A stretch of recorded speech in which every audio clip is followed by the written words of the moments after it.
Hello. नमस्कार दोस्तों। आपका एक बार फिर से स्वागत है।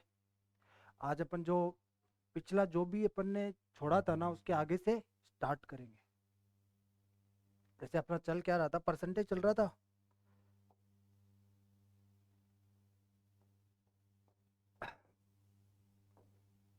और कुछ बेसिक चीज़ें मैंने परसेंटेज में आपको बताई थी।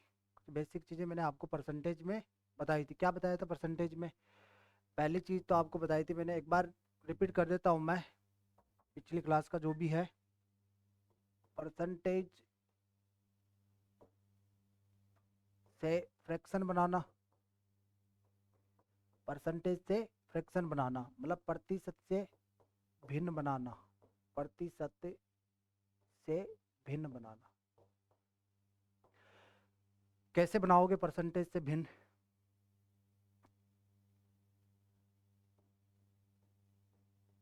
100 का भाग लगा के। परसेंटेज से भिन्न कैसे बनाएंगे अपन? 100 का भाग लगा के। या फिर कैसे बनाएंगे? या फिर बनाएंगे 1/100 से गुणा करके। 100 का भाग लगा दो या फिर 1/100 से गुणा कर दो, दोनों का मतलब एक ही होता है। दूसरी चीज मैंने आपको ये बताई थी कि प्रतिशत राशि ज्ञात करना। प्रतिशत राशि ज्ञात करना। तो प्रतिशत राशि मतलब percentage value. Percentage value. Percentage value मतलब प्रतिशत मान निकालना। आपको कोई भी परसेंटेज देगा, जैसे एग्जांपल के तौर पे ये करवाया था मैंने, ए का 20%। तो ए का 20% कैसे निकाला जाएगा? ए को आप किससे गुणा करोगे? 20 से। और भाग किसका लगाओगे? परसेंटेज हटाने के लिए लगाते हैं भाग 100 का, तो ए गुणा 20/100। ये चीज़ बताई थी। तीसरी चीज़ मैंने आप लोगों को बताया था कि परसेंटेज कैसे निकालते हैं। तो इसके लिए मैंने आप लोगों को ये बोला था कि जिसका भी परसेंटेज निकालना है, जिसका परसेंटेज निकालना उसको ऊपर, जिसमें से परसेंटेज निकालना उसको नीचे, और गुणा किससे करना था? 100 से करना था। ये बेसिक चीज़ें थी। परसेंटेज से फ्रैक्शन में जाना, प्रतिशत से भिन्न बनाना, 100 का भाग लगाओ या फिर 1/100 से गुणा करो। प्रतिशत राशि निकालना। प्रतिशत राशि निकालना, ए का 20%, जैसे 20 का 30%, तो 20 गुणा 30/100 करेंगे। 20 गुणा 30/100 करेंगे। जिसका भी मतलब परसेंटेज कैसे निकालोगे? जिसका भी परसेंटेज निकालना उसको ऊपर, जिसमें से परसेंटेज निकालना उसको नीचे, और गुणा किससे करना? 100 से करना। अब आज अपन इसके कुछ क्वेश्चंस करेंगे परसेंटेज के। वैसे बेसिक बेसिक मैंने करवा दिया था। स्टार्ट की 2 क्लास में करवाया था मैंने कि ये वाली चीज़ बताई थी। स्टार्ट की पहली क्लास में तो परसेंटेज से फ्रैक्शन बनाना, दूसरी क्लास में अपन ये देखा था कि परसेंटेज को मतलब प्रतिशत राशि कैसे निकालते हैं, ये चीज़ बताई थी। और दूसरी में ये बताया था। बाकी कुछ क्वेश्चन भी किए थे अपन ने कमी और वृद्धि वाले। आज अपन कुछ और क्वेश्चन करेंगे। जैसे पहला क्वेश्चन है आपके सामने ये वाला, कि एक परीक्षार्थी को एक परीक्षा में उत्तीर्ण होने के लिए 42% अंक चाहिए थे। वह 28% अंक प्राप्त करके 42 अंक से फेल हो जाता है। परीक्षा का पूर्णांक क्या होगा? परीक्षा का पूर्णांक क्या होगा? ये चीज आपको बतानी है। क्या करोगे बताओ इसमें? तो देखो, सीधा सीधा परसेंटेज दे रखा, 42%, 28%। या फिर देखो, इससे पहले मैं कुछ चीज और बताता हूँ आप लोगों को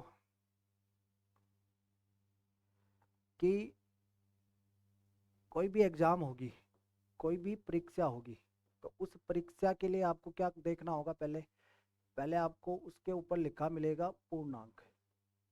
पूर्णांक मतलब मैक्सिमम मार्क्स, मतलब जितने आप मैक्सिमम पेपर में प्राप्त कर सकते हो उसको बोलते हैं पूर्णांक। एक होता है आपके जैसे लिखा हुआ है उत्तीर्णांक, एक लिखा हुआ है उत्तीर्णांक, और एक होता है प्राप्तांक। एक होता है प्राप्तांक। पूर्णांक होता है, उत्तीर्णांक होता है, प्राप्तांक। पूर्णांक तो जो जितना मैक्सिमम हो वो वाले, और उत्तीर्णांक का मतलब होता है minimum passing marks. Minimum passing marks. प्राप्तांक, प्राप्तांक होता है ऑब्टेन्ड मार्क। मतलब जितने आपको एग्जाम में मिले ना वो वाले मार्क्स, ऑब्टेन्ड मार्क। अब मैं आपको ये बोलूँ कि पूर्णांक अपन फिक्स कर लेते हैं, सेट कर लेते हैं कोई सा भी पूर्णांक। जैसे मान लो कि 200 है पूर्णांक, पूर्णांक कितना है 200 है। किसी भी एग्जाम का पूर्णांक, दो पूर्णांक नहीं उत्तीर्णांक, उत्तीर्णांक कितना है 200 है। उत्तीर्णांक 200 है और दो स्टूडेंट है, जैसे पहला स्टूडेंट है और उसके प्राप्तांक है 300। तो आप मेरे को ये बताओ कि ये वाला स्टूडेंट पास होगा कि फेल होगा। मतलब पास होने के लिए 200 चाहिए, उसको मिले कितने 300 मिले, 200 चाहिए 300 मिले, मतलब पास हो रहा है। पास होने से उसको ज़्यादा भी मिल रहे हैं, कितने ज़्यादा मिल रहे हैं 100 अंक। तो इसको तो क्या मिलेंगे, ज़्यादा मिलेंगे। कितने ज़्यादा मिलेंगे 100 ज़्यादा मिलेंगे। एक दूसरा स्टूडेंट और है, उसको मिल रहे मान लो 150 अंक मिल रहे हैं। कितने अंक मिल रहे हैं 150 अंक। एक दूसरा स्टूडेंट है, उसको अंक मिले 150, 150। एक दूसरा स्टूडेंट है, उसको अंक मिले 150, 150 मतलब कितने मिले 50, 150। तो ये पास होगा कि फेल होगा। मतलब 200 पे पास होना, इसको मिले कितने, इसको 150 मिले, तो ये पास नहीं होगा, क्या होगा फेल होगा। और कितने अंक से फेल होगा, ये फेल होगा आदमी 50 अंक से। अब मैं आपको ये बोलूं कि मिनिमम पासिंग मार्क्स 200 है और उसको 300 मिले, मतलब 100 ज़्यादा मिल रहे हैं। तो आपको कोई ये बोले कि प्राप्तांक 300 है, 100 ज़्यादा है, और आपको निकालना क्या हो, उत्तीर्णांक निकालना हो, तो कैसे निकालोगे। प्राप्तांक में से 300 में से 100 घटाने पे क्या आएगा 200 आएगा। 300 में से 100 घटाने पे क्या आएगा 200, मतलब प्राप्तांक में से ज़्यादा वाले कम करोगे तो उत्तीर्णांक मिलेगा। तो पहली चीज़ तो आप सीधी सीधी ये ध्यान रखना कि प्राप्तांक जो भी है उसमें से आप माइनस कर देना ज़्यादा वाले, इससे आपको क्या मिलेगा उत्तीर्णांक मिलेगा। इससे आपको क्या मिलेगा उत्तीर्णांक मिलेगा। प्राप्तांक में से ज़्यादा वाले माइनस करोगे तो क्या मिलेगा उत्तीर्णांक मिलेगा। ऐसे ये वाली चीज़ देखो, फेल वाले 150 में 50 जोड़ोगे तो 200 आएगा ना। तो फेल वाले क्या होंगे, ज़्यादा वाले तो कम होंगे, फेल वाले जुड़ेंगे। नॉर्मल सी चीज़ देखो कि एक स्टूडेंट को 200 अंक मिले और वो 50 से फेल हो रहा है, तो उसको कितने अंक और चाहिए 50 अंक और चाहिए। तो 150 उसको मिले, 50 से वो क्या हो रहा है फेल हो रहा है, तो फेल वाले जुड़ेंगे। 150 प्राप्तांक में फेल वाले जोड़ोगे तो ही क्या मिलेगा उत्तीर्णांक। इतना ध्यान रखना, ज़्यादा है तो कम कर दो, कम है तो बढ़ा दो, ज़्यादा है तो कम कर दो, कम है तो बढ़ा दो। तो दूसरी चीज़ मैं आपको ये बोलूँ कि प्राप्तांक है और उस प्राप्तांक में आप फेल वाले जोड़ दो। मतलब कोई आदमी इतने से फेल हो रहा है, इतने और दे दोगे तो पास होगा कि नहीं होगा, तो ये क्या चीज़ आ जाएगी आपके पास उत्तीर्णांक आ जाएगा। ये दो चीज़ें ध्यान रखो कि प्राप्तांक में क्या जोड़ोगे आप, फेल वाले जुड़ेंगे, ज़्यादा वाले घटेंगे, इससे आपको क्या मिलेगा उत्तीर्णांक मिलेगा। अब इस क्वेश्चन पे आओ, देखो इस क्वेश्चन को तो वैसे नॉर्मली 100 मेथड से भी कर सकते हो आप, या फिर जो तरीका मैंने ये चीज़ बताई है ना इस पे फोकस करना, इससे भी कर सकते हो। एक और तरीका बता दूंगा, दोनों से कर सकते हैं। इससे करोगे तो कैसे करोगे, देखो आपको क्या दे रखा है कि परीक्षा में उत्तीर्ण होने के लिए 42% अंक चाहिए और उसके 28% अंक प्राप्त हो रहे हैं, तो प्राप्तांक तो कितना है, ये वाली चीज़ क्या है, ये वाली चीज़ प्राप्तांक है। तो उसका प्राप्तांक तो कितना है, प्राप्तांक है 28%। और पास हो रहा है कि फेल हो रहा है, 42 अंक से फेल हो जाता है। तो फेल वाले जुड़ेंगे घटेंगे, फेल वाले जुड़ेंगे, फेल वाले जुड़ेंगे, तो कितने जुड़ेंगे 42 अंक। परसेंटेज में परसेंटेज ही जोड़ना, परसेंटेज ही घटाना, अंक बिल्कुल मत जोड़ना। परसेंटेज अलग चीज़ है, अंक अलग चीज़ है, वैल्यू अलग चीज़ है, परसेंटेज अलग चीज़ है। इससे क्या मिलेगा प्राप्तांक, मतलब 28% से काम चला नहीं, उसको 42 अंक और चाहिए, तो 28% प्लस 42, इससे क्या आ जाएगा उत्तीर्णांक। इससे क्या मिलेगा आपको उत्तीर्णांक। और क्वेश्चन में उत्तीर्णांक कितना दे रखा है, क्वेश्चन में उत्तीर्णांक दे रखा 42%। क्वेश्चन में उत्तीर्णांक कितना दे रखा है 42%। अब आप परसेंटेज के पास परसेंटेज ले जाओ, इस 28 को उधर लेके जाओगे तो किस में जाएगा माइनस में जाएगा। तो देखो 42 में से ये 42 है, ये वाला 28 है, उधर जाएगा तो किस में जाएगा माइनस में। तो 42 में से 28 घटेगा तो कितना बचेगा 14%। और सामने क्या बचेगा आपके 42, सामने क्या बचेगा आपके 42। 14% का मान 42 है, तो 1% का मान कितना होगा, 1% का मान होगा 14×3 = 42। 1% का मान 3 होगा। और आपसे पूछा है क्या, आपसे पूछा पूर्णांक क्या होगा, तो पूर्णांक कितना होगा। तो आपसे पूर्णांक पूछा है तो पूर्णांक मतलब 100% का मान चाहिए। 100% का मान चाहिए। परसेंटेज का मान कितना है, 1 का मान 3 है तो 100 का मान कितना होगा, 300 होगा। तो आपका आंसर कितना आ जाएगा, 300 आ जाएगा। आंसर क्या होगा आपका, 300 होगा। मतलब एक बार दोबारा देख लो कि इसने बोला है कि प्राप्तांक 28% है। पहले तो बोला उत्तीर्ण होने के लिए 42% अंक चाहिए, लेकिन उसको 28% अंक मिले, तो प्राप्तांक 28%, फेल कितने से हुआ, 42 अंक से। तो 42 में जोड़ोगे, फेल वाले जुड़ेंगे, ज़्यादा वाले घटेंगे। तो 28% प्लस 42 क्या मिलेगा आपको, उत्तीर्णांक मिलेगा। उत्तीर्णांक कितना है, 42% है। परसेंटेज को परसेंटेज के पास ले जाओ, 14% का मान कितना, 42। 14% का मान 42, तो 1% का मान 3 होगा। 1% का मान 3 है तो 100% का मान कितना होगा, 300। जो 100% होगा वही उत्तीर्णांक होता है। 100% होगा वही क्या होगा, उत्तीर्णांक होगा। ऐसे कर सकते हो आप लोग। बाकी इसके लिए आपको ये बेसिक चीजें पता होनी चाहिए कि परीक्षा का पूर्णांक है वो मैक्सिमम अंक होते, कुछ भी हो सकता है एग्जाम में, कितना भी डिसाइड करे। उत्तीर्णांक फिक्स करेगा। जैसे उत्तीर्णांक 200 है और आपको 300 मिले, ऐसे देख लो, नॉर्मली खुद पे लेके देख लो कि 200 अंक की मतलब 200 अंक पे पास होना था, आपको मिल गए 300, तो आपको उत्तीर्णांक से 100 ज्यादा है। तो 100 ना मिलते तो भी पास होते ना, तो जो ना मिलते तो भी काम चल रहा है तो उसको वापस घटा दो। तो ज्यादा वाला घटेगा और 50 चाहिए, कम पड़ रहे हैं तो 50 वाला जुड़ेगा, मतलब ज्यादा वाला घटेगा, कम वाला जुड़ेगा। तो ये काम किया मैंने प्राप्तांक। फिर फेल दे रखा है कि पास दे रखा है, फेल दे रखा है कि ज्यादा दे रखा है, फेल दे रखा है कि 42 अंक से क्या हो रहा है, फेल हो जाता है। तो 42 अंक आप क्या करना, प्राप्तांक में जोड़ना। प्राप्तांक 28%, माइनस 42 नहीं प्लस 42 करोगे। 28% पे तो फेल हो रहा है, इसको 42 और दो, तो 42 मैंने जोड़ दिए, इससे क्या हो गया, उत्तीर्णांक। तो उत्तीर्णांक के बराबर रख दो, उत्तीर्णांक कितना, 42%। इसको उधर ले जाओ, 14% का मान 42, 1% का मान 3 और 100% का मान 300 आ जाएगा। ठीक है, क्लियर है एकदम। या फिर जैसे 100 मान के भी कर सकते हो आप, इतना कुछ ज्यादा झंझट है नहीं इसमें। कि आप पूर्णांक कितना मान लो, 100 मान लो। पूर्णांक कितना है एग्जाम का, 100 है। एग्जाम का पूर्णांक कितना है, 100 है। और प्राप्तांक कितना है, इसका प्राप्तांक है 28%, और 100 का 28% कितना होगा, 28। प्राप्तांक कितना है, 28%। और उत्तीर्णांक कितना है, उत्तीर्णांक 42 है। उत्तीर्णांक कितना है, 42 है।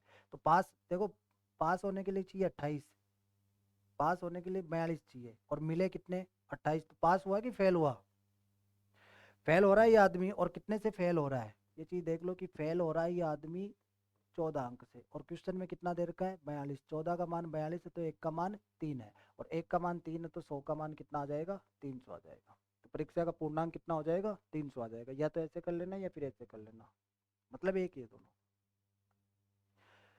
ठीक है, क्लियर है ना। एक बार रिपीट कर देता हूँ मैं दोबारा से कि प्राप्तांक में फेल जुड़ेगा और ज्यादा वाला घटेगा। इन चीजों को आप देख लो एक बार। अब अपन देखते हैं नेक्स्ट क्वेश्चन। नेक्स्ट वाला देखो, एक छात्र ने 24% अंक प्राप्त किए तो 24 अंक से फेल हो जाता है। दूसरे छात्र ने इसी परीक्षा में 36% अंक प्राप्त किए तो न्यूनतम उत्तीर्णांक से 36 अंक ज्यादा मिले, परीक्षा का पूर्णांक क्या होगा। मतलब वही चीज है, देखो प्राप्तांक 24% है, फेल है तो फेल जुड़ेगा कि घटेगा, उत्तीर्णांक के लिए फेल जुड़ता है, ज्यादा वाला घटता है। तो 24% प्लस 24 होगा। और दूसरे छात्र ने इसी परीक्षा में 36% अंक प्राप्त किए तो न्यूनतम उत्तीर्णांक से कितने अंक ज्यादा मिले, 36 अंक ज्यादा मिले, तो ज्यादा वाला घटेगा। तो 36% में से 36 घटाओगे तो भी उत्तीर्णांक मिलेगा, 24% में 24 जोड़ोगे तो भी उत्तीर्णांक मिलेगा। तो आप लोग ये ध्यान रखना ना, कोई भी एग्जाम हो उसमें, जैसे आप एग्जाम दे रहे हो या आपका साथ वाला दे रहा हो, दोनों का उत्तीर्णांक तो सेम ही होगा ना, या फिर अलग अलग होगा, दोनों का उत्तीर्णांक क्या होता है, सेम होता है।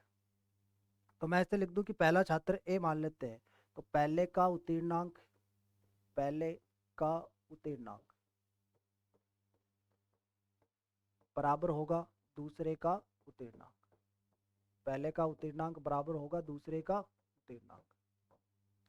तो पहले छात्र का उत्तीर्णांक देखो, प्राप्तांक प्लस फेल, फेल वाले जुड़ेंगे घटेंगे, पिछले वाले में देखो अभी बताया था मैंने कि प्राप्तांक में ज्यादा वाले तो घटेंगे और फेल वाले जुड़ेंगे। तो यही काम करना आप उसमें कि पहले का उत्तीर्णांक कितना है 24%, लेकिन 24 से फेल हो गया, तो 24% तो प्राप्तांक है, और प्लस कितना करोगे 24, 24 से फेल हो रहा ना, तो ये प्लस करना 24, 24% प्लस 24 होगा, 24% प्लस 24 होगा, तब उत्तीर्णांक मिलेगा। दूसरे का उत्तीर्णांक, कोई भी एग्जाम हो तो उत्तीर्णांक दोनों का सेम ही रखना आपको, पहले का उत्तीर्णांक बराबर दूसरे का उत्तीर्णांक।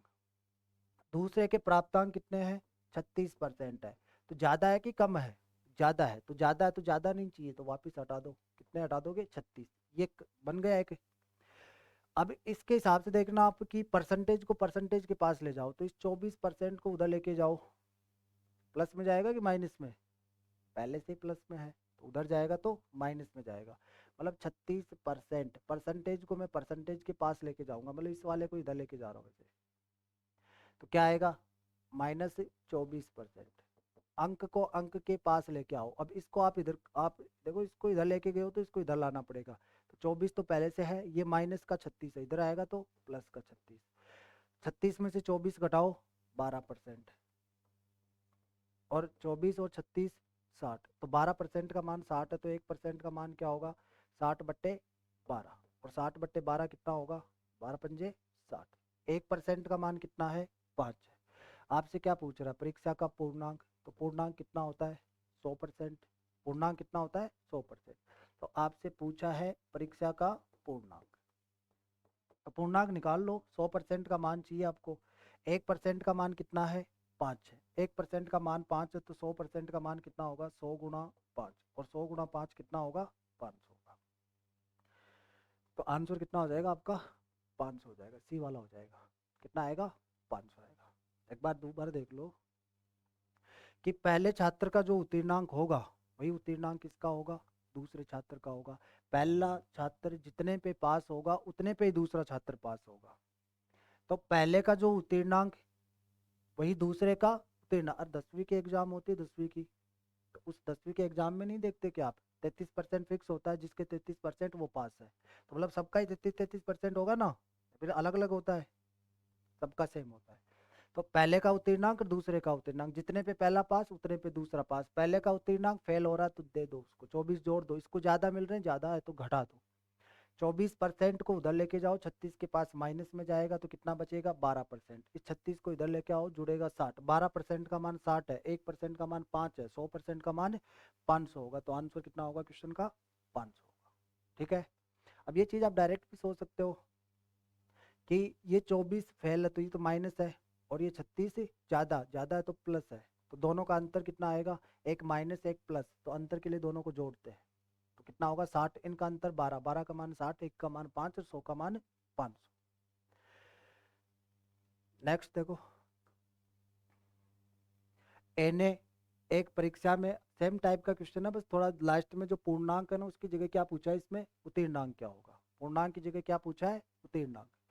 ए ने एक परीक्षा में 28% अंक प्राप्त किए, तो उसे न्यूनतम उत्तीर्णांक से 28 अंक ज्यादा मिले, न्यूनतम उत्तीर्णांक से 28 अंक ज्यादा मिले। बी ने इसी परीक्षा में 35% अंक प्राप्त किए तो 84 अंक ज्यादा मिले, दोनों में क्या है इसको भी ज्यादा मिल रहे हैं इसको भी ज्यादा मिल रहे हैं, तो ज्यादा वाला जुड़ेगा कि घटेगा,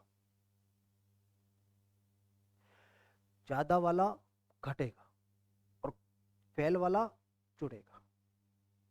वही चीज है देखो, ए है और बी है, तो जितना ए का उत्तीर्णांक उतना ही बी का उत्तीर्णांक, तो ए का उत्तीर्णांक कितना, ए का उत्तीर्णांक बराबर होगा किसके बी का उत्तीर्णांक, ए का उत्तीर्णांक बराबर होगा किसका बी का उत्तीर्णांक, तो ए का उत्तीर्णांक देखो प्राप्तांक कितने 28%, 28 अंक ज्यादा मिले तो घटाऊं कि जोड़ू, 28% में से 28 अंक घटेंगे, ज्यादा वाले घटेंगे कम वाले जुड़ेंगे, तो 28% माइनस 28, 28% में क्या करोगे आप माइनस करना 28 अंक, और बराबर है बी का उत्तीर्णांक, देखो बी को 35% मिले लेकिन इसके भी क्या है ज्यादा है, कितने ज्यादा है 84, तो 84 भी क्या होगा घटेगा, इसको आप इधर लेके आओ तो किस में आएगा माइनस में आएगा, इसको इधर लेके आ जाओ तो क्या होगा 35% माइनस 28%, और आप इसको इधर लेके आओ इस वाले को इधर लेके आ जाओ, किस में आएगा, प्लस में आएगा। तो 84 तो प्लस का हो गया और माइनस का 28 पहले से है। 35% में से 28% घटाओ, कितना आएगा, 7%। 35% में से 28% घटाओगे तो कितना आएगा, 7%। और 84 में से 28 घटाओगे तो कितना आएगा, 56। 7% का मान 56 है, तो 1% का मान 56/7, और 56/7 कितना होगा, 8 होगा। 1% का मान आपको मिल गया 8। अब देखो इस पे देखो, आपको अगर पूर्णांक पूछता, अगर आपसे पूर्णांक पूछता तो आप किससे गुणा करते, 100 से। लेकिन आपसे पूर्णांक नहीं पूछा, आपसे क्या पूछा है, उत्तीर्णांक। तो ये वाले अंक क्या उत्तीर्णांक है, ए का उत्तीर्णांक। जितने पे ए पास उतने पे ही बी पास, जितने पे बी पास उतने पे ही ए पास। तो आप ये वाली चीज में रख दो ना उत्तीर्णांक के लिए। आपको उत्तीर्णांक चाहिए तो आप इसमें मान रख दो 28, और परसेंटेज का मान कितना है, परसेंटेज का मान है 8। और माइनस कितना करोगे, 28, माइनस कितना करेंगे, 28। तो 28 को 8 से गुणा करो, 8 8 64, 64 का 4 हासिल की 6, 8 8 8 दूनी 16, 16 और 6 22, कितना आएगा, 224। और 224 में से 28 माइनस करो, कितना आ जाएगा, 196। तो ये वाला क्या होगा, उत्तीर्णांक होगा। मतलब वही चीज है, देखो ए का उत्तीर्णांक, ऐसे दो वाला क्वेश्चन आए ना कभी भी, तो आप यही तरीका लगाना कि जितना ए का उत्तीर्णांक उतना बी का उत्तीर्णांक। और वो बेसिक सी चीज आपको पता होनी चाहिए कि ज्यादा वाले तो घटेंगे और कम वाले जुड़ेंगे। इसमें दोनों जगह ज्यादा है तो दोनों जगह ही घटाया ना मैंने। ए का उत्तीर्णांक बी का उत्तीर्णांक, जितना ए का उतना बी का। 35% माइन 28% में से कितना घटाओगे, 28% में ये 28 ज्यादा है, ज्यादा तो घटा दो, माइनस किया। 35% प्राप्त किए, फिर न्यूनतम उत्तीर्णांक से 84 अंक ज्यादा, तो ये 84 भी घटा दिया। इस 35 को इधर लेके आओगे, ये 35 तो इधर ही है पहले से, इसको मैं इधर लेके आया हूँ। तो 35% में से 28% माइनस होगा, 84 इधर आएगा तो प्लस होगा। 84 में से 28 किया 56, ये 7%, 1% का मान 8। 1% का मान 8 इसमें रख दो या इसमें रख दो, इसमें रखोगे तो देखो बी का जो उत्तीर्णांक है, तो उत्तीर्णांक ऐसे भी निकाल सकते हो आप, इधर भी रख लो, सेम ही आएगा 196। तो 35 परसेंटेज की जगह कितना रखोगे, 8। 1% का मान 8 है ना, तो परसेंटेज की जगह 8 रख दो, और माइनस क्या कर दो इसमें से, 84। 8 पंजे 40, 8 ती 24, 280। 280 में से 84 घटाओ, कितना आएगा, 196 आएगा। तो आंसर पे कोई फर्क नहीं पड़ेगा, आप इसमें रख लो चाहे इसमें रख लो। तो एक का नहीं, सबका ही उत्तीर्णांक कितना होगा, 196 होगा। ठीक है, क्लियर है एकदम। मतलब ध्यान रखना, दो वाला क्वेश्चन है तो जितना ए का उत्तीर्णांक उतना ही बी का उत्तीर्णांक, दोनों का क्या होगा, सेम होगा। कर लोगे ना। अब ये वाला क्वेश्चन है, देखो है तो एग्जाम वाला है ये, लेकिन थोड़ा सा चेंज है इसमें। जैसे एक परीक्षा में ए ने बी से, मतलब कंपैरिजन वाला क्वेश्चन है। ए का कंपैरिजन किससे हो रहा है, बी से हो रहा है। बी का कंपैरिजन किससे हो रहा है, सी से हो रहा है। और फिर बोल रहा है सी ने 225 अंक प्राप्त किए, तो ए के प्राप्तांक क्या होंगे। तो ए और बी, ए और बी का अनुपात निकाल लो आप, और बी और सी का अनुपात निकालो। दोनों चीजें अलग अलग निकाल लो एक बार। ए का बी से कंपैरिजन कर लो और बी का सी से कर लो, दोनों को अलग अलग कर लो। तो देखो इस वाली लाइन को पढ़ो, केवल इतना पढ़ो।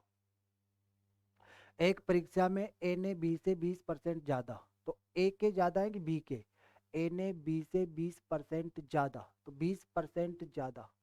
तो अगर बी 100 अंक प्राप्त करेगा तो ए कितने लेके जाएगा, 120 लेके जाएगा।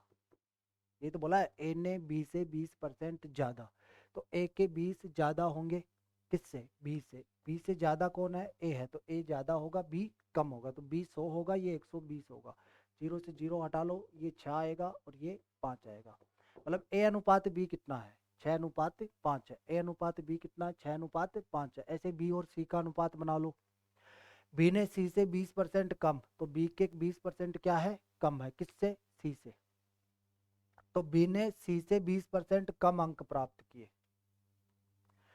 तो देखो सी के अगर 100 अंक है और बी सी से 20% कम, तो कम है ये बी, कितना कम है, 20 कम है। तो 20 कम है तो 80। जीरो से फिर जीरो हटा दो, दो के पाड़े से काटोगे 4 आएगा, दो के पाड़े से काटोगे 5 आएगा। मतलब आपके पास क्या है, आपके पास ए अनुपात बी है, बी अनुपात सी है। इससे आप ए अनुपात बी अनुपात सी बना लो, ए अनुपात बी अनुपात सी बना लो। और ये ए अनुपात बी अनुपात सी बनाना आसान काम है। आप ध्यान रखना, ए का बी के साथ, बी का सी के साथ कंपैरिजन हो तो ये अनुपात बन जाएगा आसानी से, ये भी बन जाएगा, नॉर्मल सा काम है। 20% ज़्यादा तो 120, ये 100, 20 के पारे से काटोगे 5 आएगा, 6 आएगा। 20% कम है बी तो ये 100 है तो ये 80 है, 20 के पारे से काटोगे 4 5 बन जाएगा। अब ए बी सी निकालना है क्योंकि कंपैरिजन तो अपन को तीनों को साथ में करना है ना। ए के नीचे ए वाला अनुपात रखो, कितना है 6 है। बी के नीचे बी वाला अनुपात रखो, कितना है 5 है। और 5 के पड़ोस में जो खाली जगह बच गई ना, उसमें आप क्या रखोगे, 5 के पड़ोस में 5 ही रखना। 5 के पड़ोस में क्या रखोगे, 5 रखना। 6 अनुपात 5, 5 के पड़ोस में क्या रखना है, 5 रखना है। ये वाली चीज तो देखो, ए यहाँ से लिया मैंने 6, बी यहाँ से लिया 5, लेकिन अब ये जगह खाली बच गई, यहाँ क्या रखोगे, 5 रखेंगे। अगर यहाँ पे 7 हो तो 7 रखना, यहाँ पे 10 हो तो 10 रखना, यहाँ पे 9 हो तो 9 रखना, यहाँ पे 5 हो तो 5 रखना। 5 है तो क्या रखोगे, 5 रखेंगे। 5 है तो क्या रखोगे, 5 रखेंगे। ऐसे फिर दूसरी वाली लाइन में, एक लाइन में एक ही अनुपात रखना है। दूसरे वाली लाइन में देखो बी कितना 4, तो बी के नीचे 4। सी कितना 5, तो सी के नीचे 5। खाली जगह बच गई कितनी, ये वाली, किसके पड़ोस में बच गई, 4 के पड़ोस में। 4 के पड़ोस में क्या रखोगे, 4 रख दो। 4 के पड़ोस में 4 रख दो और इनको गुणा कर लो। 6 चौके 24, 5 चौके 20 और 5 5 25। तो ए के प्राप्तांक तो कितने हैं, 24 है। बी के प्राप्तांक कितने हैं, 20 है। और सी के प्राप्तांक कितने हैं, 25 है। ए के 24, बी के 20 और सी के 25। मतलब नॉर्मल सा काम है। आप लोग पहले क्या करो, ए और बी का अनुपात बना लो, फिर बी और सी का अनुपात बना लो, फिर इनको मर्ज कर दो, ए बी सी बना लो। ए कितना 6, बी कितना 5, 5 के पड़ोस में 5, बी कितना 4, सी कितना 5, 4 के पड़ोस में 4। अब इसके बाद में देखो, इसने बोला है कि यदि सी ने 225 अंक प्राप्त किए, मतलब किसके प्राप्तांक आपको दे रखे हैं, सी के। किसके प्राप्तांक दे रखे, सी के। तो सी के प्राप्तांक अपने पास कितने हैं, 25 है। सी के प्राप्तांक अपने पास कितने हैं, 25 है। मतलब इस 25 का मान क्वेश्चन में कितना दे रखा है, 225। इस 25 का मान क्वेश्चन में कितना दे रखा है, 225। मतलब 25 का मान आपको दे रखा है 225। 25 का मान आपको कितना दे रखा है, 225 अंक। अब 25 का मान 225 अंक है तो एक का मान कितना होगा, तो आप बोलोगे कि 225, और ये वाला जो 25 है उधर आएगा तो किस में आएगा, बट्टे में आएगा, तो बट्टे में रख दो। 225 में 25 का भाग लगाओ, कितना 9 बार जाएगा, तो एक का मान कितना होगा, एक यूनिट का मान 9 है। एक यूनिट का मान 9 है। और पूछा किसके बारे में, ए के प्राप्तांक क्या होंगे, किसका पूछा है, ए के प्राप्तांक। तो ए का प्राप्तांक क्या होगा, ए के प्राप्तांक पूछा है, ए का प्राप्तांक क्या होगा। एक का मान 9 है, एक का प्राप्तांक कितना है 24, मतलब 24 के बारे में आपसे पूछ रहा है। तो 24 का मान क्या होगा, एक का मान 9 है तो इसको 9 से गुणा कर दो। 24 गुणा 9 कितना आएगा, 216 अंक। 24 गुणा 9 कितना होगा, 216 अंक। तो आंसर कितना होगा क्वेश्चन का, 216। कौन सा ऑप्शन है, पी वाला ऑप्शन आ जाएगा। कौन सा ऑप्शन आएगा, पी वाला। ठीक है, मतलब ए का बी से कंपैरिजन, बी का सी से कंपैरिजन। तो ए का बी से अलग कर लो, बी का सी से अलग कर लो, फिर उनको मर्ज कर दो, ए बी सी बना लो। फिर जिसका दे रखा है उससे कंपेयर करो, एक का मान निकाल लो, जिसके बारे में पूछा उससे गुणा कर दो। क्लियर है ना। एक और देखते हैं इस टाइप का। अब ये वाला क्वेश्चन देखो, यहाँ पे ये जो है ना, ये 16 से 2/3% है। ये वाला जो भी दे रखा है ना, ये क्या दे रखी है, 16 से ही 2/3%। लिख देता हूँ पर 16 से ही 2/3%।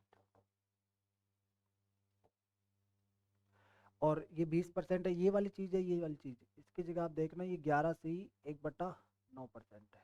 11 से ही 1/9% है। करके बताओ। सेम पैटर्न का क्वेश्चन है। आप देखो, ये मिश्रित भिन्न दे रखी है तो फ्रैक्शन वाला तरीका लगा सकते हो आप। भिन्न वाला तरीका मतलब परसेंटेज को आप भिन्न में चेंज कर लो, फिर उसके हिसाब से देखो कौन ज़्यादा है कौन कम है।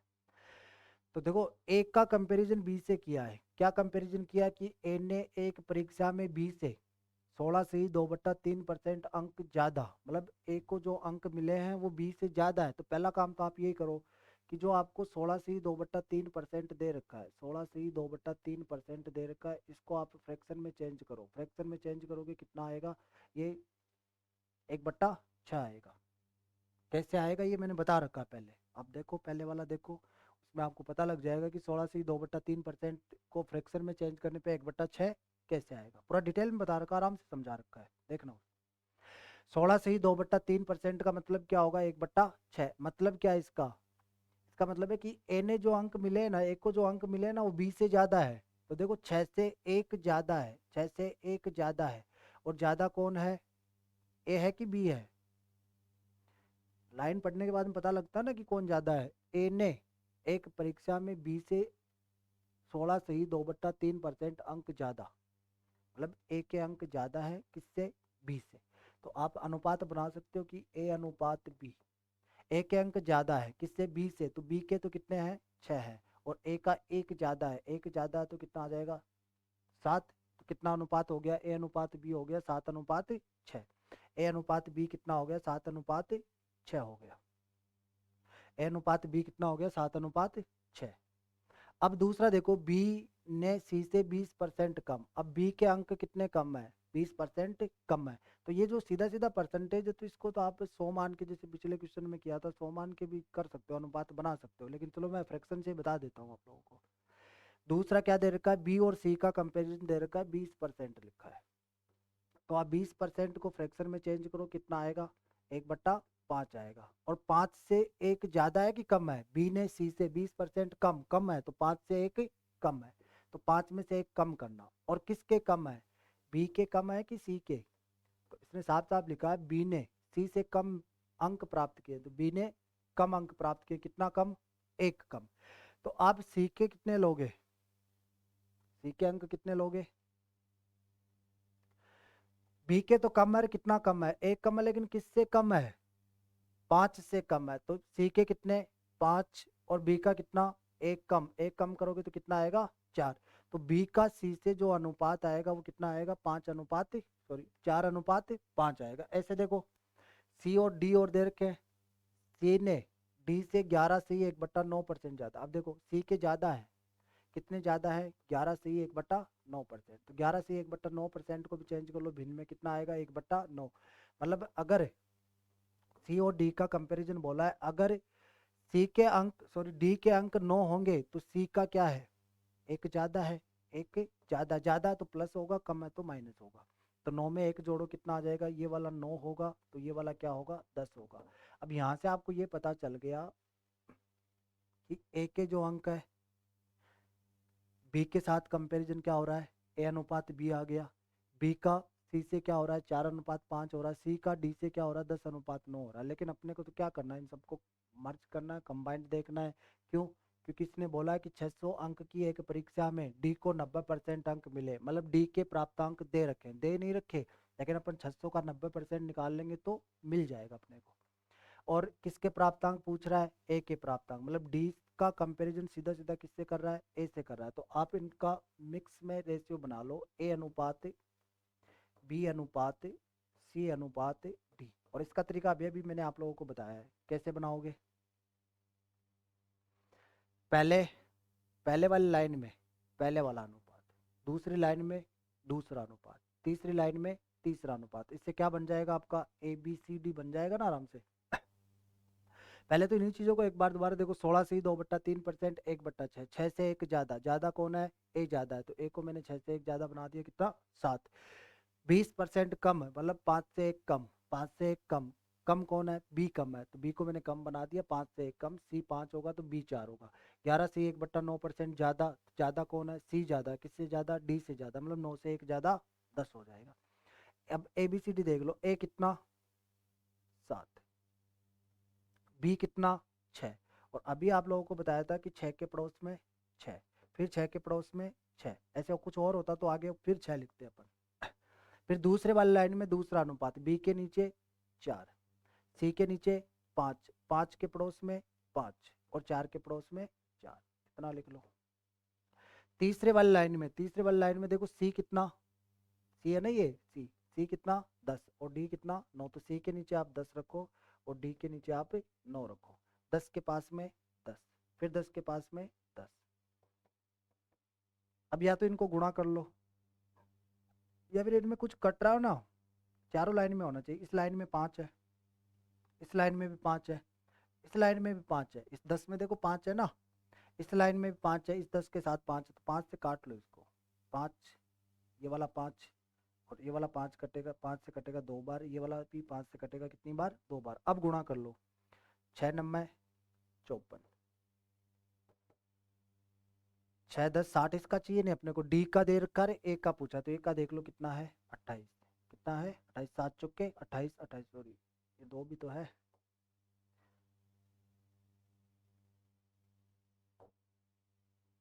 7 चुके 28, 28 दूना 56, 28 दूना 56।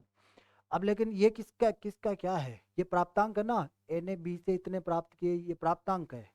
ए के प्राप्तांक कितने 56 और डी के प्राप्तांक कितने 54। अगर बी और सी का भी पूछे तो 6 10 60, 6 चौके 24, 24 दूना 48, वो लिख सकते हो आप लोग, लेकिन अभी फिलहाल जरूरत नहीं है अपने को। इसने बोला है कि जो डी के प्राप्तांक है ना, वो डी के प्राप्तांक आपको निकालने पड़ेंगे अलग से। डी के प्राप्तांक, डी के प्राप्तांक, डी के प्राप्तांक क्या है, कुल पूर्णांक तो 600 है, और 600 पूरे नहीं मिले उसको, 600 का कितना परसेंट मिला 90%, तो 600 गुणा 90/100 ऐसे निकालोगे परसेंटेज। ए का बी परसेंट गुणा करो, 100 का भाग लगाओ, 2 जीरो से आप 2 जीरो हटा दो, कितना आएगा 9 छिक्के 54, मतलब कितने आएंगे 540 अंक। तो डी के प्राप्तांक 540 है, मतलब आपको डी के प्राप्तांक दे रखे हैं और किसके प्राप्तांक पूछ रहा है, ए के प्राप्तांक पूछ रहा है। तो डी के प्राप्तांक कौन से हैं यहाँ पे 54, इस 54 का मान कितना है 540 है, 54 का मान 540 है, तो एक का मान कितना आ जाएगा 10 आ जाएगा, एक का मान 10 आ जाएगा। इसके बारे में पूछा है, इसके बारे में पूछा तो इसको 10 से गुणा करो, कितना आएगा 560 अंक। तो ए के प्राप्तांक कितने एग्जाम में 560 अंक है। मतलब एक बार दोबारा देख लो आप लोग, पहला काम 16 सी 2/3%, 1/6, ये 1/6 कैसे आया नहीं पता चल रहा तो आप पीछे वाला वीडियो देखो, उसमें आपको मिल जाएगा। 16 से ही 2/3% मतलब 1/6, 6 से कितना ज्यादा एक ज्यादा, 6 से एक ज्यादा कौन ए ज्यादा, तो ए को एक ज्यादा लिखो तो कितना लिखोगे 7 लिखोगे। किससे ज्यादा है बी से ज्यादा, तो बी को 6 लिखो। इसका मतलब 1/5 कम, 20% कम, ये ज्यादा ये कम ये ज्यादा, तो कम है तो घटाओ, 5 से कितना कम एक कम, 5 से एक कम कितना 4, 9 से एक ज्यादा कितना 10, 9 से एक ज्यादा कितना 10। ए बी सी डी बनाना है तो पहले लिख लो आप 7 6, 6 के पास में 6 6, दूसरे में लिख दो 4 5, 5 के पास में 5, 4 के पास में 4, तीसरे में लिख दो सी के नीचे 10, डी के नीचे 9, 10 के पास में 10, 5 से कट रहा है तो काट दो इसको, कितना आएगा 9 छिक्के 54, ये 7 चुके 28, 28 गुणा 56। डी के प्राप्तांक 600 अंक की एक परीक्षा में डी को 90% मिले, तो डी के प्राप्तांक दे नहीं रखे लेकिन आप लोग निकाल सकते हो। कैसे, 600 का 90%, 600 का 90% कितना आएगा 540, 600 का 90% कितना आएगा 540, तो आपने क्या निकाल लिया 540। अब ये डी के प्राप्तांक है तो कंपैरिजन किससे करोगे, डी का कंपैरिजन डी से करना। डी के प्राप्तांक कितने 54, 54 का मान 540, एक का मान 10, एक का मान 10 है तो 56 का मान कितना होगा 560 होगा। ठीक है, नेक्स्ट देखते हैं अपन। अब नेक्स्ट वाला क्वेश्चन तो देखो नॉर्मल क्वेश्चन है कि एक आदमी अपनी आय का 70% खर्च करके, पास और फेल वाले क्वेश्चन करना है, एक बार प्रैक्टिस और करना, आप एक बार प्रैक्टिस और करना। अब ये वाला क्वेश्चन है देखो, एक आदमी अपनी आय का, नॉर्मल क्वेश्चन है, आप लोग देखो दो चीजें देखना, कभी भी कुछ रुपए देकर या फिर कुछ संख्या देकर आपसे कुछ पूछे तो पहला काम तो आप क्या करना, परसेंटेज को सॉल्व करना। पहले किसको सॉल्व करोगे, परसेंटेज को सॉल्व करना, और परसेंटेज से आप क्या बना लेना, रेशियो बना लेना, परसेंटेज से आप रेशियो बना लेना। और उसके बाद में जो दिया गया ना, दिया गया उससे आप क्या करोगे, कंपेयर करना, तो दिया गया उससे कंपेयर करना और किसका मान निकाल लेना, 1 यूनिट का मान निकाल लेना। और फिर दूसरी चीज आप ये देखना कि पूछा गया किसके बारे में है, दूसरी चीज आप ये देखना कि पूछा गया किसके बारे में, उसको गुणा कर देना किससे, 1 यूनिट के मान से। मतलब आपको करना क्या है, आपको ये करना है कि परसेंटेज को किस में चेंज करो, रेशियो में चेंज करो। अब उसको रेशियो में चेंज करने के अलग अलग तरीके होते हैं, एक तो जैसे कि फ्रैक्शन मेथड होता है, रेशियो मेथड होता है, 100 मेथड होता है, सिंगल परसेंटेज है तो आप 100 मान के कर लो, भिन्न वाले से कर लो, कोई दिक्कत नहीं, किसी से भी कर सकते हो। तो दिया गया है, क्या दिया गया आपको, बचत दे रखी है, पूछा क्या है आय, तो आप बचत से बचत का कंपैरिजन करना, एक का मान निकालना, किसके बारे में पूछा, आय के बारे में पूछा, तो गुणा कर देना आप किससे, आय से। तो जैसे कि देखो क्वेश्चन देखो आप कि आय आप मान लो, आदमी की आय आप मान लो कितनी मानोगे, 100 मानेंगे। आदमी कितने रुपए कमा रहा है, 100 रुपए कमा रहा है, और खर्चा कितना कर रहा है, 70% खर्च करता है। तो इस आदमी का खर्च कितना हो गया, 70 रुपए। 100 का 70% कितना होता है, 70 ही होता है ना, 100 का 70%। आदमी की आय कितनी, 100 रुपए, खर्चा कितना, 70 रुपए। तो 100 रुपए में से 70 रुपए कोई खर्च कर रहा है, तो उस आदमी की बचत कितनी होगी। पहले केवल परसेंटेज को सोल्व करना है, ऐसा मत कर लेना कि 100 है, आय खर्चा 70 बचत 9,000 लिख दो यहाँ पे, नहीं।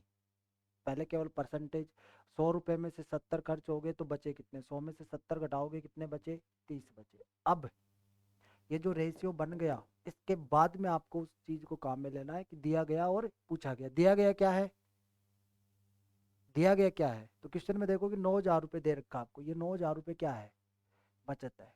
ये 9,000 रुपये क्या है, बचत है। तो ये 9,000 रुपये जो बचत है ना, उसकी तुलना आप करना, किससे करना, बचत से करना। बचत कितनी है अपने पास, 30 है, बचत 30 है, क्वेश्चन में कितनी है, 9,000, मतलब इस 30 का मान कितना दे रखा है, 9,000 दे रखा है। 30 का मान 9,000 है, तो एक का मान कितना आएगा, 30 बट्टे में आएगा हमेशा, तो 9,000 बट्टे 30, जीरो से आप जीरो हटा दो, 900 बट्टे 3, तो एक का मान कितना आ जाएगा, 900 में 3 का भाग लगाओगे तो 300। एक यूनिट का मान कितना हो गया, 300 हो गया। एक यूनिट का मान 300 है। आपसे पूछा किसके बारे में है, आपसे पूछा है कि आदमी की आय क्या है, तो किसके बारे में पूछ रहा है, आय के बारे में पूछ रहा है। तो आप गुणा करना, जिसके बारे में पूछा गया उससे गुणा करना। किसके बारे में पूछ रहा है, किसके बारे में पूछ रहा है, आय के बारे में, तो गुणा किससे करो, आय से। एक का मान कितना, 300, एक का मान 300 है, तो इस 100 का मान आपसे पूछा है, तो 100 गुणा 300, 100 गुणा 300 करोगे तो कितना आएगा, 30,000। क्वेश्चन का आंसर कितना हो जाएगा आपका, 30,000 हो जाएगा। ठीक है, आंसर क्या होगा आपका, 30,000 रुपये। हम आसान सा क्वेश्चन था, बस ये चीजें ध्यान रखना कि परसेंटेज से रेशियो बना लेना, अनुपात बना ले। 100 है, खर्चा 70 है, 70 कहाँ से पता चला, दे रखा है क्वेश्चन में 70% खर्च, सिंगल परसेंटेज तो सिंगल अनुपात बनाओ। आय 100 रुपये, खर्च 70 और बचत कितनी, 30। बचत कितनी देर की है, 9,000 रुपये, तो 30 का मान 9,000, एक का मान 300 और 100 से गुणा कर दो, कितना आ जाएगा, 30,000 आ जाएगा। नेक्स्ट देखते हैं अपन। अब देखो इसमें, देखो आप इसमें अभी सिंगल परसेंटेज नहीं, 40% भोजन पर, 20% शिक्षा पर, 50% अन्य खर्च करके कितने रुपए बचाता है, 4,800 रुपये बचाता है। आय क्या होगी, तो इसके मैं दो तरीके बताता हूँ आपको, 100 मेथड और एक जो फ्रैक्शन मेथड होता है उससे भी कर सकते हो आप। फ्रैक्शन मेथड कब लगाओगे, जब कमी पे कमी हो, वृद्धि पे वृद्धि हो, तभी आप ये काम में ले सकते हो। जो तरीका आप बताऊंगा ना उसको आप तभी काम में ले सकते हो। अब देखो खर्चा, फिर शेष का 20% और खर्चा, शेष का फिर 50% खर्चा, मतलब कमी पे कमी हो रही है, कमी पे कमी हो रही है, तो आप ये तरीका लगा सकते हो। जैसे मैं, आदमी की आय कितनी मानोगे आप, 100 मान लेना, और किस पे, 40% भोजन पे खर्च करने के बाद, 40% भोजन पर खर्च करने के बाद उस आदमी की बचत क्या है, सीधा लिख दो बचत। 100 में से 40 घटा दो, कितनी बचत, 60। मतलब यहाँ से रेशियो बना लो, 20 पंजे 100 और 20 दिए 60, कितना अनुपात बनेगा, 5:3 बनेगा। कितना बनेगा, 5:3 बनेगा।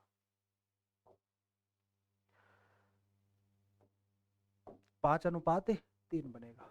अब फिर बोल रहा है शेष का 20% शिक्षा पे, तो शिक्षा पे भी खर्च हो रहा है 20%, तो ये 20% खर्च मतलब आय कितनी, 100, 20 खर्चा मतलब बचत कितनी, 80। 100 रुपए में से 20 रुपए खर्च कर दोगे तो 80 बचेगा, जीरो से आप जीरो हटा दो, दो के पाड़े से काटोगे, ये भी 5 और ये 4, 5:4 बन जाएगा।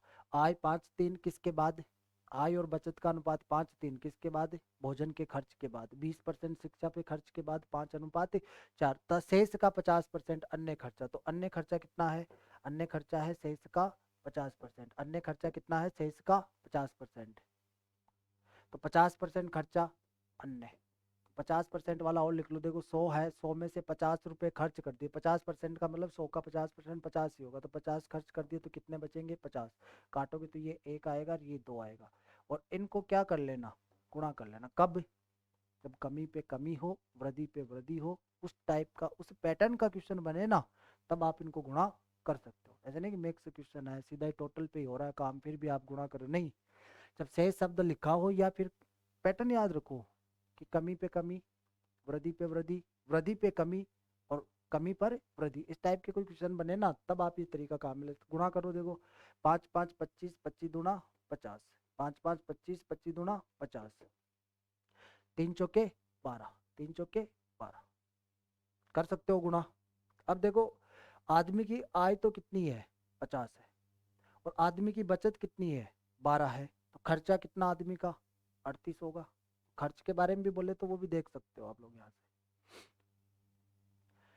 क्या किया मैंने, पहले 40% भोजन पे खर्च कर दिया। रेशियो आप हमेशा किसका बनाना है इस पैटर्न में, आय और बचत का। आय कितनी 100, 40% खर्चा तो बचत 60, मतलब 5:3। 20% शिक्षा पे खर्चा, मतलब 100 में से 20 खर्च तो बचत कितनी 80, तो 5:4। 50% अन्य खर्चा तो 100, 2 से कितना होगा 1 होगा, 100 से 50 होगा मतलब 2 से 1 होगा। इनको गुणा किया 5 5 25, 25 दूना 50, 3 चौके 12। अब इसके बाद में आपको ये चेक करना है कि क्वेश्चन में क्या दे रखा है। इसके बाद में आप चेक करो क्वेश्चन में क्या दे रखा है। इसके बाद में आप चेक करो कि क्वेश्चन में दे रखा 4800 रुपये बचाता है। तो ये 4800 रुपये क्या है, बचत है। 4800 रुपये क्या है, बचत है। तो अभी बताया मैंने आप लोगों को कि जो चीज़ दे रखी है उसकी तुलना आप किससे करोगे, उसी से करना। जैसे ये बचत है, क्या है, बचत है, तो बचत की तुलना आप किससे करना, बचत से। बचत कौन सी है इसमें से, ये वाली है क्या बचत, ये वाली है कि ये वाली, ये तो आय है, ये क्या है, बचत है। तो इसके बराबर रखो आप कि 12 का मान कितना दे रखा है आपको 4800। 12 का मान 4800, तो एक का मान कितना आएगा 4800 बट्टे 12। एक का मान कितना आएगा 4800 बट्टे 12, 12 के पारे से काटो 12 चुके 48, तो एक का मान कितना 400।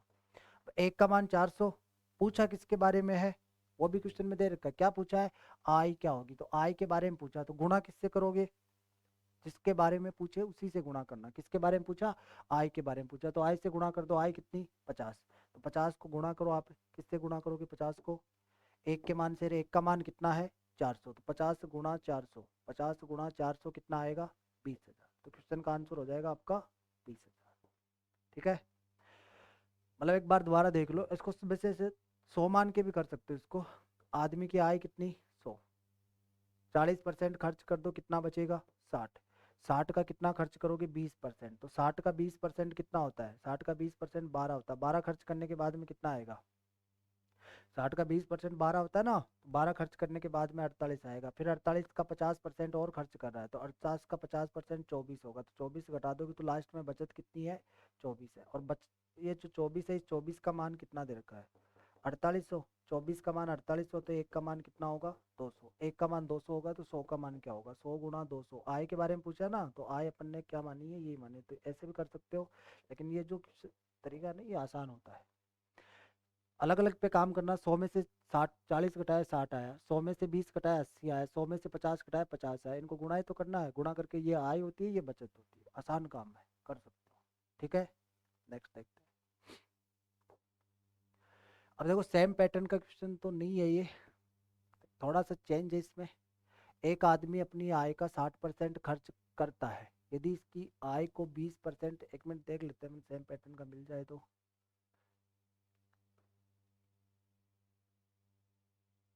सेम का तो नहीं है, ये वाला देखते हैं। ये भी नॉर्मल क्वेश्चन है, 100 मान के आप कर सकते हो इसको भी आसानी से। और ये क्वेश्चन तो इंपॉर्टेंट होता है, कई बार आता है एग्जाम में। पैटर्न का क्वेश्चन कई बार एग्जाम में पूछ लेते हैं। एक आदमी अपनी आय का 60% खर्च करता है, यदि इसकी आय को 20% बढ़ा दिया जाए, इसकी आय को 20% बढ़ा दिया जाए तो यह अपने खर्च में 20% की वृद्धि कर लेता है। इसकी बचत में कितने परसेंट वृद्धि या कमी होगी।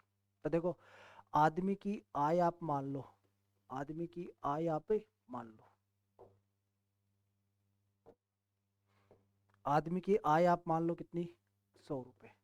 आदमी की आय मैंने मान ली 100 रुपये, और बोल रहा कि 60% खर्च, तो खर्चा कितना 60, खर्च कितना है 60, 60 खर्च करेगा तो बचत कितनी होगी।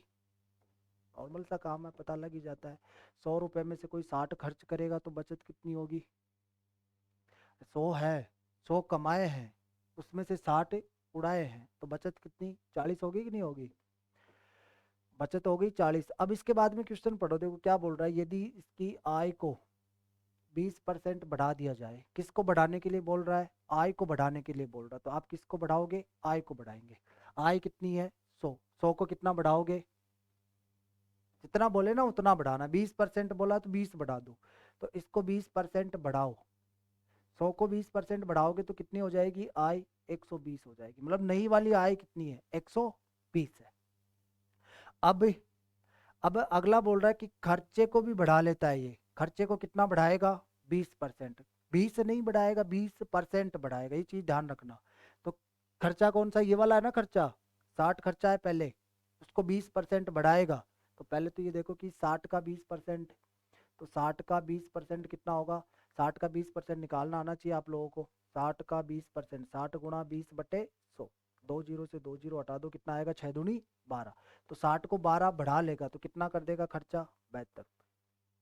अब देखो वही चीज है कि 120 रुपए उसने कमाए, उसमें से खर्चा कितना 72, 120 रुपए उसने कमाए, उसमें से खर्चा कितना 72, 100 में से 60 घटाए तब 40 आया है, मतलब आय में से खर्चा घटाओगे बचत मिलेगी, तो 120 में से 72 घटा दो, कितना आएगा, 120 में से 72 घटाओगे तो कितना आएगा 48 आएगा, मतलब आदमी की नई बचत कितनी 48, आदमी की पुरानी बचत कितनी 40, नई बचत कितनी 48, पुरानी बचत कितनी 40, तो बचत में वृद्धि, यही पूछा है, इसकी बचत में कितने परसेंट वृद्धि या कमी होगी, इसकी बचत में कितने परसेंट वृद्धि या कमी होगी। तो ये देखो पहले बचत कितनी थी 40, अब बचत कितनी है 48, तो बचत में वृद्धि हो रही है कि कमी, तो बचत में हो रही है वृद्धि, कितने की वृद्धि हो रही है 8 की, बचत में वृद्धि कितने की हो रही है 8 की। आय 100 मानी, खर्चा 60, बचत 40, इसको 20 बढ़ाया 120, इसको भी 20% बढ़ाया, 60 का 20% 12, 12 बढ़ाया तो कितना हो गया 72, 120 रुपये आय 72 रुपये खर्चा, तो बचत कितनी 48, पहले बचत 40, अब बचत 48, बचत में वृद्धि कितने की 8 की, बचत में वृद्धि 8 की है, लेकिन वृद्धि नहीं पूछ रहा आपसे, पूछ रहा वृद्धि का परसेंटेज, वृद्धि का परसेंटेज। तो ये चीज मैंने बेसिक आपको बता रखा है कि वृद्धि का परसेंटेज कैसे निकालोगे, मतलब जिसका परसेंटेज निकालना उसको ऊपर, जिसमें से परसेंटेज निकालना उसको नीचे, और गुणा किससे करोगे 100 से। किसका परसेंटेज निकालना है वृद्धि का, किसका परसेंटेज निकालना है वृद्धि का, तो ऊपर रखो वृद्धि, वृद्धि कितने की 8 की, 8 की वृद्धि किसमें है पुरानी बचत में, पहले वाली बचत तो बढ़ेगी, पहले वाली कितनी है 40, तो इस 40 में वृद्धि हो रही है तो 40 को बट्टे में रखा, गुणा किससे कर दो 100 से कर दो, जीरो से जीरो, 4 के पाड़े से काटो 2 बार, और 10 को 2 से गुणा करो तो कितना आ जाएगा 20%, तो क्वेश्चन का आंसर कितना होगा 20% होगा, क्वेश्चन का आंसर कितना होगा 20% होगा। ठीक है, क्लियर है, तो इतना ठीक है आज के लिए। अब जो भी इसके आगे का मैटर और है परसेंटेज का वो अपन कंटिन्यू रखेंगे, और नेक्स्ट वीडियो में या फिर नेक्स्ट क्लास में देखेंगे अपन। ठीक है, धन्यवाद।